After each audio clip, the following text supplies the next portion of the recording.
आज हम जिस बारे में बात करेंगे उसके बारे में सुनकर ही लोगों के मन में तरह तरह के ख्याल आने लगते हैं, खासकर उनके जिनकी शादी होने वाली है। शादी से पहले कितनी सारी तैयारियां करनी होती हैं, खासकर लड़कियों को। मेकअप, ज्वेलरी, कपड़े और सर्जरी। भला शादी से पहले कैसी सर्जरी? Virginity repair surgery. दबी हुई आवाज में बात करते हैं वर्जिनिटी के बारे में, क्योंकि हम खुलकर बात नहीं करते, इसलिए एक से एक अजीब बेतुकी बातों में भरोसा करने लगते हैं। जैसे कि ये कि लड़की अगर कंवारी यानी कि वर्जिन होगी तो शादी की पहली रात सेक्स करने से ब्लीडिंग जरूर होगी। लेकिन कोई पूछे क्यों तो आपको जवाब मिलेगा कि, और लड़कियों से भी आपको जवाब मिलेगा कि हाइमन टूटता है तो ब्लीडिंग होती है। लेकिन ये हाइमन आखिर होता क्या है? आपने देखा है? नहीं देखा तो चलिए आज हम आपको बताते हैं कि ये हाइमन होता क्या है और क्यों होता है। ये फीमेल जेनाइटल एरिया में जो वजाइना या योनि शुरू होती है उसके निचले हिस्से में एक मेम्ब्रेन होता है, झिल्ली जैसा स्ट्रक्चर होता है, जिसे वर्जिनिटी का अथवा कौमार्य का प्रतीक माना जाता है।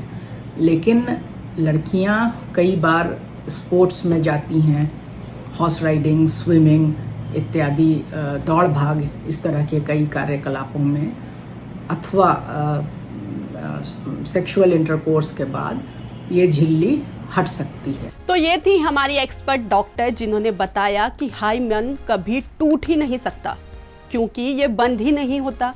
जरा सोच कर देखिए, अगर हाइमन पूरी तरह बंद होता तो महीने में एक बार ब्लीडिंग कैसे होती? क्या जरूरी है कि पहली बार सेक्स करते समय ब्लीडिंग हो ही? जी नहीं, ऐसा बिल्कुल नहीं है। सिर्फ 50% लड़कियों के साथ ही ऐसा होता है। हाइमन वो झिल्ली होती है जो वजाइना में पाई जाती है। अब जरूरी नहीं कि ये झिल्ली सेक्स से ही टूटे। हाइमन एक इलास्टिक टिश्यू है जो छोटा या बड़ा दोनों हो सकता है। जरूरी नहीं है कि ये सिर्फ सेक्स के दौरान ही स्ट्रेच हो। ऐसा एक्सरसाइज के दौरान, खेल कूद करते वक्त, ट्रम्पलिन पर जंप करते वक्त या फिर साइकिल चलाते हुए भी हो सकता है। हाइमन का किसी लड़की की वर्जिनिटी से कोई लेना देना नहीं है। हो सकता है आप में से बहुत सारे लोगों को ये ना पता हो, पर हाइमन की भी सर्जरी होती है। इसे हाइमनोप्लास्टी कहा जाता है। हाइमन सर्जरी पर लड़कियां लाखों रुपए खर्च कर रही हैं। आम लोगों को अंदाजा भी नहीं है कि कितनी सारी लड़कियां ये सर्जरी करवाती हैं। मजबूरी में वो करवा तो लेती हैं, पर उसके बाद क्या सावधानियां बरतनी चाहिए ये उन्हें नहीं पता। कई लड़कियां दबाव में आकर ये सर्जरी करवा रही हैं। मेडिकल जानकारी कम होने के कारण, सही सलाह ना मिलने से सर्जरी के बाद उन्हें कई दिक्कतों का सामना भी करना पड़ रहा है। हाइमनोप्लास्टी क्या होती है, कैसे होती है, खुद डॉक्टर से जानते हैं। तो हमारे समाज में या देश विदेश के अन्य भागों में भी कई बार इसे, चूंकि कौमार्य का प्रतीक माना जाता है, इसलिए हाइमनोप्लास्टी, जो कि एक कॉस्मेटिक सर्जरी है, उसे करवाने का प्रचलन हो गया है। हालांकि कुछ अरेबियन कंट्रीज में रूटीन प्रोसीजर की तरह पे आफ्टर चाइल्ड बर्थ हाइमेनोग्राफी या हाइमेनोप्लास्टी कर दी जाती है, सो दैट कि वो एरिया ढीला ना हो और सही उसका नेचुरल जो शेप है और फिजियोलॉजी है वो बना रहे। हाइमेनोप्लास्टी जो होती है ये एक डे केयर प्रोसीजर होता है, जिसमें एक ब्लडलेस झिल्ली को रिपेयर कर दिया जाता है और उस एरिया में वो हाइमेन इंटैक्ट हो जाता है।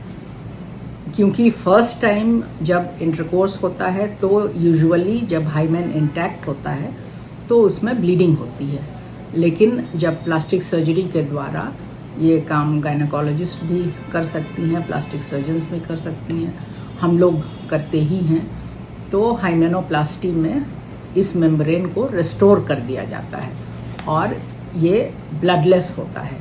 ये होता जनरल एनेस्थीसिया में ही है, आईवी एनेस्थीसिया या स्पाइनल एनेस्थीसिया। वो एनेस्थेटिस्ट मरीज को जिस एनेस्थीसिया के लिए उपयुक्त समझते हैं वो बेहोशी दी जाती है, उसमें ये होता है और लगभग 30 से 40 मिनट इस प्रक्रिया में लगते हैं।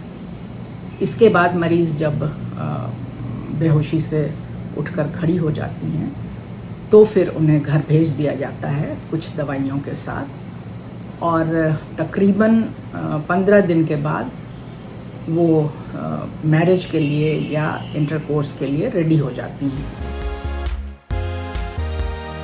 बहुत सारे धर्मों में इसको रिलीजियस माना गया है। कुछ आदिवासियों के क्षेत्र में भी कुछ ऐसी कम्युनिटीज हैं जहां बिफोर मैरिज इसका इंटैक्ट होना ज़रूरी माना गया है और कॉस्मेटिक रीज़न भी है, फिजियोलॉजिकल पर्पस भी है, इमोशनल एंड साइकोलॉजिकल रीजंस भी इसके हो जाते हैं।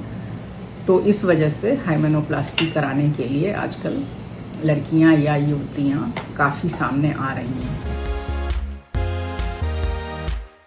कॉस्ट इसकी लगभग 50,000 से 1.5-2 लाख तक जा सकती है। वो डिपेंड करता है कि मरीज किस सर्जन से करवा रहा है या किस सेटअप में करवा रहा है। वर्जन होने का दबाव इतना है कि घर वालों का प्रेशर, सोशल प्रेशर कई लड़कियों को ऐसी सर्जरी करवाने को मजबूर कर देते हैं। कई लड़कियां किसी को पता ना चले इस चक्कर में ये सर्जरी ऐसी जगह से डॉक्टर से करवा लेती हैं जिसके बाद उनकी जान पर बनाती है, पर खुद डॉक्टर भी इस सर्जरी के खिलाफ हैं। इसलिए ऐसी सर्जरी से बचना चाहिए। जैसे 6 वीक्स तक कोई हेवी वेट नहीं उठाना पड़ता है, हेवी स्पोर्ट्स नहीं करने होते हैं और इंटरकोर्स भी नहीं करना होता है। ये सब चीज़ें अगर ध्यान में रखी जाएं तो एक नॉर्मल लाइफ पेशेंट जीती हैं और इसमें कहीं कोई व्यवधान नहीं आता है। भारत में 20 से 25 साल की लड़कियां सबसे ज़्यादा ये सर्जरी करा रही हैं। नाक और होंठ की प्लास्टिक सर्जरी के बाद सबसे ज़्यादा ये सर्जरी ही करवाई जा रही है और वो भी चुपचाप, क्योंकि सेक्स से जुड़ी बातें तो हम खुलकर करते नहीं हैं, लेकिन हम तो करेंगे। आज के लिए बस इतना ही। अगले हफ्ते आपसे फिर मिलेंगे। आपने कुछ नया सीखा हो और आपको कुछ पसंद आया हो तो हमें लाइक और शेयर करना बिल्कुल मत भूलिए। नमस्कार।